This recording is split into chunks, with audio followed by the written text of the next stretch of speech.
Yo, you got your nigga G-Man. We live and direct on the Critical Newz Podcast. I got a little cuz iLL in the building with me right now, so we finna, do our thing.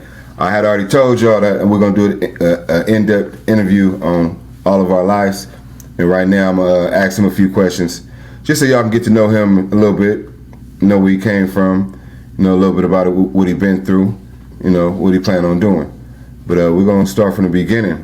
So this is my cousin, for the record, this family, so I know a little bit about his life. I don't know everything, but I know some shit, But I know you was born out in San Francisco, right? Yeah, San Francisco General Hospital. Okay, definitely, for sure. So from there, like, what type of moves did you make, from there? Like, where was you raised at? I was raised in East Menlo Park. Not too many people know too much about East Menlo Park, so it's literally right next to East Palo Alto. So growing up, when you tell somebody where you from, you say East Menlo Park / East Palo Alto. But I grew up in Menlo Park from day one all the way to 12 years old. Mm-hmm. Okay. So those of you who know East Menlo Park and East Palo Alto area, we're talking about Bellhaven. That's the school. That's the elementary school, or Flood Park. Either you went to either or Flood Park or Bellhaven. I went to Flood Park, Magnet School. I hung out at the Boys and Girls Club on Hamilton. You feel me? Ivy Drive. So everybody knows, if you're from that area, you know where Ivy Drive is. And I went to East Palo Alto Seventh-day Adventist Church. So right there on Beach Street. So I'm naming some streets just for those who want to do their research. Right. So what was it like growing up out there in the down there in the peninsula, East Palo Alto, Menlo Park area? What was it? What was it like coming up out there, man? To me, it was fun. It was like, I didn't live in the apartments or the projects, and then we just lived in a regular neighborhood, 3-bedroom house.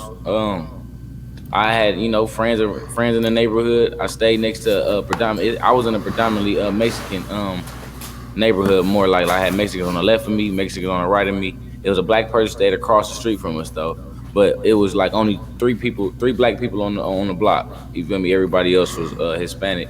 So I grew up in different cultures and stuff like that. Grew up hanging around a lot of Hispanic people, and and black people. But it was fun. Like it felt safe to me. You feel me? I rode my bike around the neighborhood. Never thought about nothing ever happening and stuff like that. Played basketball with everybody in the neighborhood. We just came up, like normal. Mm-hmm. For sure. So what schools you say you went to out there? Like elementary school? I went to Flood, James B. Flood Magnet School. Okay, definitely. That's a school from kindergarten all the way to 8th grade. It's a magnet school, so it's kind of like a private school, but it's no tuition. You feel me? Like you got to take a test to get to the school though. Like I remember having to take a test to be accepted into the school, but it was we wore uniform and stuff like that. But it wasn't a school where like we was paying tuition though. But it seemed like a private school because it was very small classes and stuff like that. Right. We all grew up in San Francisco. You had a lot of family. We was out there in the city. Mm-hmm. So do you remember any early days, coming to visit us out there in the city in San Francisco? Oh yeah, of course. I can't remember. You would know the address, but I remember going to Granny and Granddad house where they had the apartment downstairs and you had to walk up the stairs to get into the house. So I remember that I have vivid memories of that.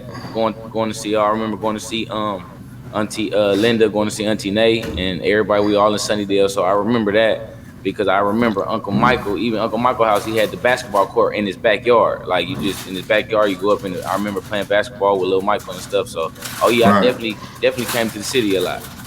Not as much as I wanted to, but I was out there though. Yeah, that house the house you was talking about, that's the actual house I was born in. Okay, for sure. 221 Brookdale. That's a part of my story. I'm gonna go in depth about a lot of the stories from that house on how our grandparents bought that house back in '75, and that's basically what put us in that neighborhood. They moved from Mississippi back in the '60s, moved to Daly City, and then they ended up buying that house up there in the Sunnydale area, right there by Sunnydale. Yeah. And so that's what basically put our side of the family right in that area, man. Yeah, I remember that house. Definitely, man. So other than those memories, you got any other earlier memories about being with your dad's side of the family out there? Yeah, I know. I remember like things like everybody will come and support me on my birthday parties and stuff. Being young, I used to look forward to that, seeing all y'all at a party, or the family reunions, or what's that? I don't want to get the date wrong, but I know it's granddad and my brother real birthday. Yeah, That yeah. big day. That's what's that, Yeah, Memorial Day? Memorial Day, yeah. Yeah, Memorial yeah, Day. yeah. Yeah. So them was big for me. You know what I'm Yeah. saying? That's like a family reunion in my eyes, because I never was around y'all like that. So like, yeah, I remember that's probably one of the biggest memories. I remember Big Ma birthday, and we had it at hometown buffet. I think it was one of them, and Big Ma knew who I was, and I hadn't seen her in years, but she knew who I was. So it's like Exactly. I definitely got some certain memories with the family. Okay, for sure, man, definitely. Yeah. And I know you had spent some time out in Stockton. So you spent time in Stockton before you moved to Atlanta, or you moved to Atlanta first? Oh, I moved to Atlanta first. I moved to Atlanta at 13. Okay, so at 13. Yeah. So tell me a little bit about that transition from moving from California down to the South in Georgia, man. Oh, it was a big transition coming from like a melting pot, kind of like in California where you got different ethnicities, you got different races around you. So when I moved to Atlanta considered like the Black Hollywood. So it was Black excellence. I was around all Black people, so it's kind of was different for me, because I was like one of 5 maybe or 6 Black people in my class in California, to now it's no white people or nothing. It's all Black, my teachers and everything. So it was definitely different being around nothing but Black people. And usually when you in California, it's kind of like, yeah, we got different kind of people, but all Black people stick together. We kind of like the same. When you go to Atlanta, you'll get a Black person that like rock and roll. You'll run into a Black person that's a punk rock person. You feel me? Stuff like that. Like, so it was different seeing like the different kind of Black people versus when you in California, it's just one kind of people. Y'all all stick together. Right. So, cause I know you was adopted. You had a situation where you was adopted early on. So can you tell me a little bit about like your family dynamics and how you was raised and who raised you? Yeah. Well, those of y'all don't know, I'm Nene's son. So I know y'all know who that is. If you tuning in and you family, you know that. That's my uncle. Yeah. So I'm Nene's son. And when my mom was pregnant with me and was finna have me, I don't know the exact details. Don't want to lie, but I know it was the court system was involved. And so she didn't want me to be in the court system like my older sister Keisha and be in the foster home. So what she did was, when I was born, she reached out to family members to see who could take me in until she get on her feet, and then she was gonna tap back in. And so her sister was who was able to take me in, which was my auntie Liz. And so she was able to take me in, and I think my auntie Liz told me she brought me home at 4 days old, and so that's who raised me. And then I was still able to. It was a blessing in disguise, because I didn't get adopted by a stranger. I got adopted by family. I got adopted by my mom's sister, so I still knew who my parents was, but it still was confusing to me being young. Like, I felt like it was normal to have 4 parents. You feel me? I knew who my real parents was, but I still called my auntie and my uncle. I called them mom and dad at the time. So I was a little confused, but it still was almost normal, like, because it's all I seen. I didn't see nothing, nobody else. I didn't see nothing what nobody else had going on. So, but it definitely still was a blessing, because I still was tapped in with my family. For sure. So basically, you got adopted, but you got adopted by family. It was your blood auntie that adopted you. Okay. I got adopted at 4 years old. I never forget it. I remember walking in the courtroom, first time seeing the metal. I got a very photographic memory. I remember I was seeing the metal detector and the little wand, and I asked my pops, like, what they doing? He like, oh, he's checking you to make sure everything's safe. I'm like, where we going? And he no, matter of fact, he asked me, do you know what's going on right now? And I told him no. He said, I'm about to adopt you, and you're gonna have my last name, and you're gonna be permanently our son forever. You feel me? So I'll never forget that. And they gave me I never forget the judge handing me a stuffed animal. Once the paperwork was all finished and done, I had that stuffed animal for a long time. So I that was my symbol. I'll never forget that. So yeah, I was 4 years old when I was adopted. It was official. Okay.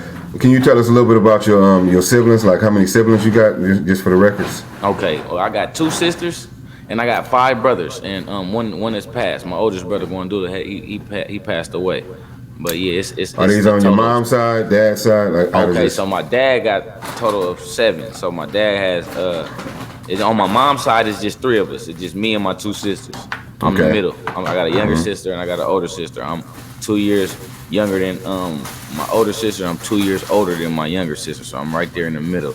And then I have 4 older brothers. I'm the youngest boy of my dad's side. So he has 5 boys and 2 girls. Okay.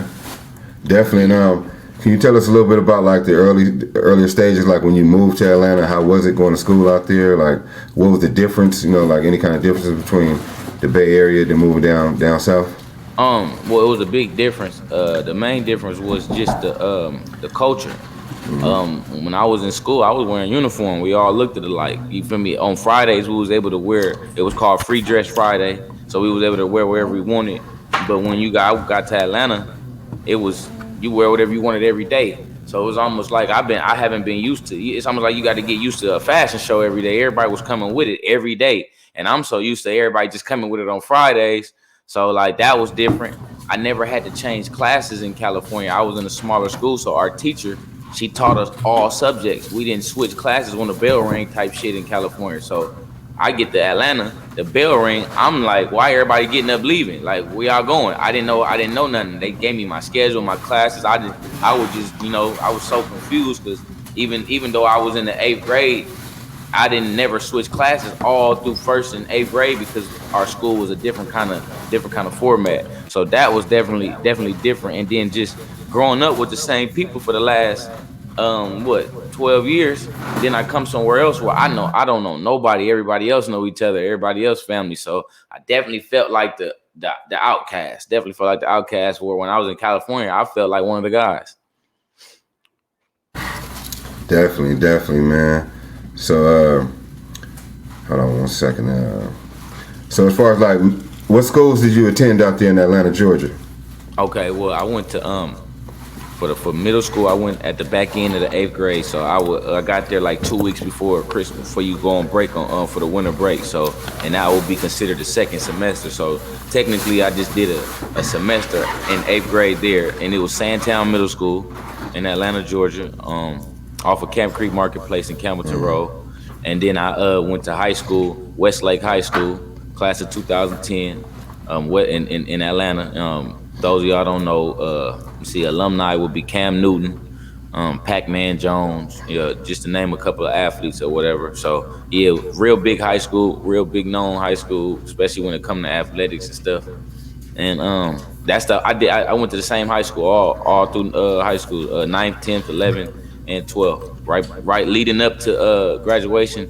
Then I ended up getting sent back to. That's when I started going to Stockton. I ended up in Stockton. Okay. And finished high school in Stockton. Got my diploma out there. Right. So as far as like, so you didn't really have too many problems growing up in Atlanta as far as like middle school in them days, like getting into trouble or any, problems with kids? I'm gonna be honest with you. I was like, I was different from everybody else. Like a lot of people went to juvenile. A lot of people I was scared to get in trouble when I was younger. Mm-hmm. Like I was one of them people. I didn't want to do nothing. I smoked my little weed or whatever like that. But as far as like doing anything bad, I might have been a little class clown or something like that. But real like criminal record or anything like that, I never got in trouble till I was an adult. Like 21, sure. I think was my first time. 20 or 21 was my first time getting arrested. Okay, we're gonna definitely get to that. Yeah, for sure. So you started high school in Atlanta, Georgia, then you moved back to Stockton? Yeah, I moved back to Stockton in 2010. Okay, and what grade was you in at that time? I was about to graduate, so I was in the 12th grade. I was 2 weeks away from graduation in Georgia. Okay, so as far as like the family dynamic, how was it growing up and out there in Atlanta with the second family? With your auntie that adopted you. It was kind of like, well, it's all I knew. So it was really like, it was almost to me like my first family, and my real family would almost felt like my second family because I felt so distant, So to me, it was normal. This is all I knew. It was just us, me, my mom, my auntie and my uncle. It was just us three for the longest, So I felt normal. Like I'm so used to being on the outskirts looking in, you feel me? I'm so used to being to myself. I kind of got comfortable in that, and just just went with it. Mm-hmm. And so it was kind of just growing up. I kind of stayed to myself, and then going to Atlanta, it was just school, And then once I got out of school, I'm coming home and I'm just, in the room chilling or whatever. So it kind of was like up until the 12th grade or up until the 11th grade, I really wasn't doing nothing. I really was just going to school, coming home, going to school, coming home. But then once we got to 11th grade, that's when I started branching off and going to games and going to parties and like really kicking it. Now you're gonna catch me in apartments in the hood somewhere. I really started stepping out. I hopped off the porch then, but back then I wasn't doing nothing before then. Definitely, man. So, not to get too in depth about your criminal record, because we're gonna get there, and in the future. But I know you had a criminal record, right? You were arrested before. Yeah, been arrested a few times. So what type of charges would you get arrested for? Things like assault, straight violence. Okay. And there's no domestic in front of that, just in case anybody need to know.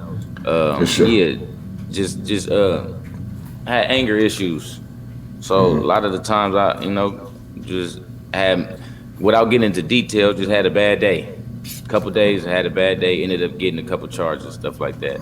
But I got arrested for things like simple assault, simple battery, things like that. Okay, for sure.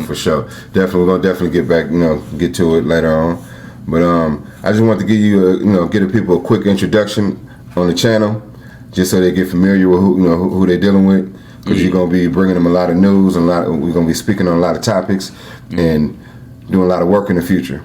So it was definitely good chopping it with you right now, and we're gonna tap in a minute on the next one. Yeah, for sure. For sure. I'll holler in a minute, man. Come on. All right.